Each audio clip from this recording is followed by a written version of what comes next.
Allez, bonjour. Aujourd'hui, suite à la vidéo qu'a fait Jaune Électronique sur son Q6600, je me suis dit, d'ailleurs j'ai dit un commentaire, je me suis dit, vu que j'ai la version sortie un an plus tard, un Q9550, je vais essayer de faire les mêmes tests que lui. Et on va voir si j'ai les mêmes limitations. On se retrouve avec le Q6600 qui lui limiter la carte vidéo en fait dans certains jeux puisqu'il était trop léger. Est-ce que le Q9550, donc la génération d'un an plus tard, va permettre de grappiller la différence qui manquait pour que le PC soit utilisable? Donc on va se retrouver directement, je vais vous présenter le PC et je vais essayer les mêmes benches ou en équivalent puisque les jeux qu'il a utilisés je ne les ai pas tous. Mais j'ai trouvé les équivalents, normalement ça devrait faire l'affaire. Bon, on se retrouve sur la plateforme. Donc, carte mère, Gigabyte, JA G41 MT-S2, donc à rallonge, équipée en DDR3.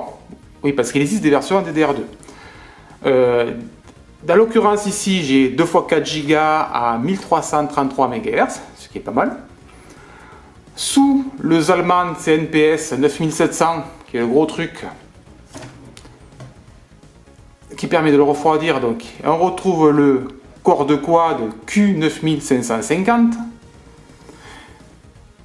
qui est donc un processeur qui est sorti un an après le Q6600. La différence, le Q6600 était gravé en 65 nanomètres, là il est passé en 45 nanomètres. Ce qui permet de tomber le TDP de 105 à 95 watts. Ils en ont profité pour booster la fréquence. On passe donc de 2 Go 4 sur le 5600 à 2 Go 83 sur ce Q9550. Bonus, le cache passe de 8 Mb à 12 Mb. 2 x 6 exactement, puisque c'est un corps de quad composé de 2 corps de duo. Donc j'ai dit Q9550, 8 Go de RAM. Je descends un peu. La carte vidéo est une MSI GTX 960 2 Go sur le design de référence. Le blower a été remplacé d'origine par un radiateur beaucoup plus performant. Donc celui-là est silencieux alors que le blower d'origine c'est un aspirateur. Et l'alimentation, c'est une Aerocool de 550 watts, c'est overkill total, dans un boîtier Aerocool d'ailleurs qui est de taille extrêmement ridicule. Vous voyez, la main, elle fait juste la largeur de la main. C'est tout petit boîtier, d'où le bordel de câbles à droite. On ne voit pas bien parce qu'il y a de contre-jour, mais il y a énormément de câbles qui sont irrangeables. Donc ce que je vais faire, je sais que je vais tester. Ah oui, j'ai oublié le détail. J'ai bien sûr mis un SSD, les disques durs mécaniques, je peux plus, c'est vraiment trop lent. C'est inutilisable de nos jours. Et en plus, celui-là, je vous ai fait une vidéo dernièrement, j'ai installé Windows 11. Donc les essais seront sur Windows 11.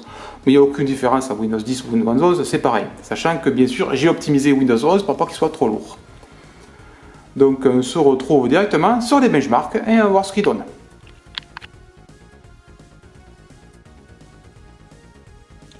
On commence donc directement par Smith pour voir ce que ça donne, ce genre de jeu. Il est par défaut à 1920 par 1080 et comme vous pouvez voir en haut à gauche où il y a l'incrustation de la fake vitesse, il tourne très bien, il n'y a aucun problème. Et le CPU est bon, il est un peu haut, il a 80% de charge en moyenne, vous allez voir, ça va même un peu plus haut. J'atteins jamais 100%. Et la carte vidéo fait que dalle. Parce que la carte vidéo elle est surdimensionnée par rapport au corps de quad. Tant mieux. Ça permet de voir où se situe la limitation. Mais dans notre cas-là, on tourne quasi tout le temps au-dessus de 60 images par seconde. Donc franchement, le jeu est parfaitement jouable. On est limite côté CPU, certes, on monte à 80-85%, mais on a une toute petite marge. Et de mémoire, sur le Q6600, il était quasi à 100% tout le temps. Ça veut dire que le petit gain qu'il y a eu, rien qu'en fréquence, je pense, parce que la fréquence ou un petit peu le cache, bien sûr, mais les 400 MHz montés en fréquence, ça a permis de compenser Donc je pense que le Q6600 en overclocking, il passerait ce jeu sans trop de problèmes, puisque là, en gros, un Q9500, c'est un overclocking d'origine. Bien entendu, la gravure plus fine permet de moins chauffer, donc ça monte plus facilement. Par contre, bien sûr, un overclocking n'ajoutera pas du cache, parce que là, il y a 12 mégas de cache, c'est plus costaud que 8. Donc sur Smith, il n'y a aucun problème, vous pouvez voir, le jeu ne ralentit pas, il est toujours au-dessus de 60 images par seconde. Tiens, là, on est monté au CPU, il est quasi à 100%, mais on n'y est pas encore, on n'est pas arrivé à... On n'arrive pas à 100%, donc c'est parfait. Monté au maxi à 90%, je l'ai vu tourner. Il n'y a aucun problème sur ce jeu, donc je vais passer au suivant. Donc là, je suis sur le Centro 4, on est quasi à la fin du jeu, désolé pour le spoil. Donc d'où les artefacts qu'on voit de temps en temps, c'est volontaire, puisque si vous avez fait ce jeu, moi, je vous apprends rien, on est dans une espèce de matrice, c'est pour ça qu'on est comme dans Matrix, on a des super pouvoirs. Donc, et là, on est en fin du jeu, donc la matrice déconne, on va dire. Donc vous voyez, c'est pour ça, de temps en temps, il y a une espèce d'artefact volontaire, et à ce moment-là précis, c'est extrêmement gourmand, que ce soit pour le GPU ou pour le CPU. Le jeu, bon, il n'est pas à 60 images par seconde. Je suis toujours à 1920 par 1080, bien entendu, et là, je suis en détail élevé. Je ne suis pas normal. Le GPU, quand il y a les artefacts, vous voyez, volontaires du jeu, monte quasi à 100%. Par contre, le CPU, lui, il tourne à 70%, tranquille. En gros, dans ce cas-là, dans ce jeu précis, et à ce niveau-là, parce que le niveau est beaucoup plus gourmand que les autres niveaux du jeu, c'est mon GPU qui limite. J'aurais peut-être dû... j'essayerai le test pour voir. J'ai aussi une GeForce GTX 970. Je pourrais la tester pour voir est-ce qu'on donne plus de fluidité, parce que là, comme on peut voir en haut à gauche, c'est bien le GPU qui pose problème et non le CPU. Le CPU, j'ai un petit peu de marge. Alors, il n'est pas énorme, parce qu'on a 70% de charge sur le CPU tout le temps, mais on monte à 80, mais j'ai une très légère marge.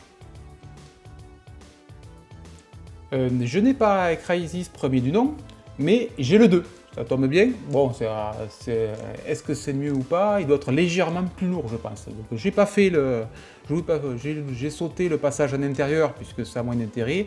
Et là, on se retrouve directement au passage en extérieur. Donc là, à nouveau, bon là, il y a beaucoup de marge parce que j'ai l'impression sur Crysis 2, c'est plutôt le GPU qui ralentit en fait l'ensemble, et ce n'est pas le CPU. Vous allez voir, le CPU, il reste tout le temps assez bas. D'ailleurs, je crois que c'est le jeu le plus bas que j'ai en charge CPU, et le GPU se prend 100% quasi tout le temps.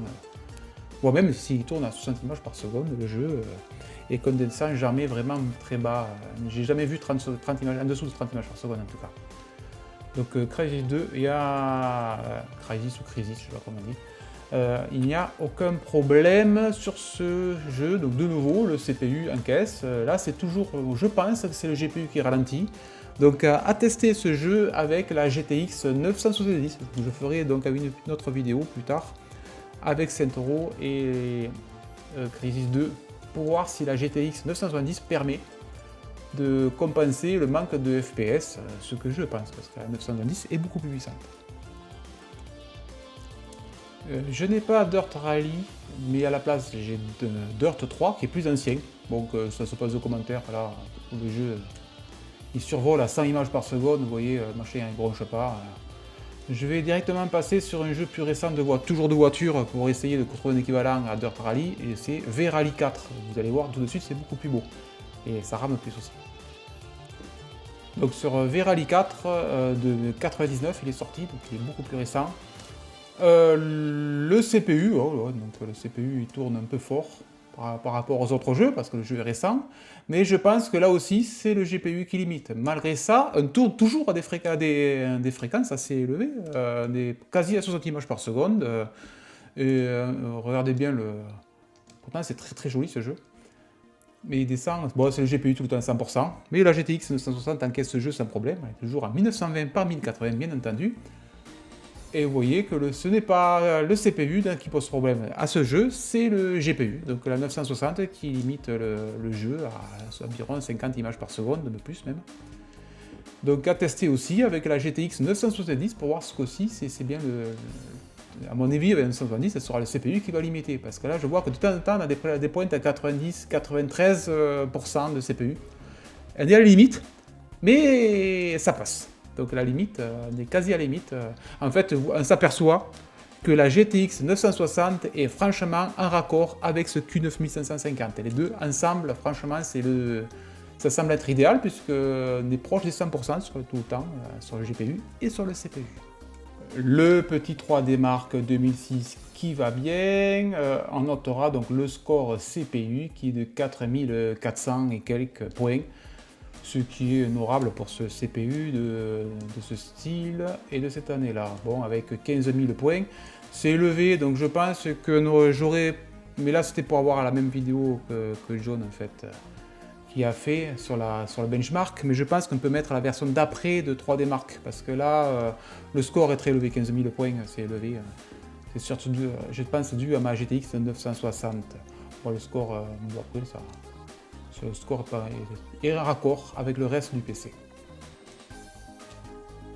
Et je termine par le bon vieux CPU-Z, mais c'est bien Q9550, avec 957 points, j'ai la vitesse de référence de ce CPU, puisque les autres processeurs sont indiqués, que 959 ou 957, c'est la même chose, donc c'est parfait. Bon, j'ai un truc qui est en train de s'installer en sous-tâche, mais c'est rien. Je ne sais pas ce que vous pensez de ce PC, mais l'équilibre, je le trouve excellent. Entre la GTX 960, qui est certes récente par rapport au CPU, mais qui est un bon compromis de performance par rapport au processeur. Il n'y en a pas un qui est en dessous de l'autre, et les deux vont bien ensemble. Donc j'espère que cette vidéo vous a plu, et à bientôt. Et vous avez la vidéo de John en description.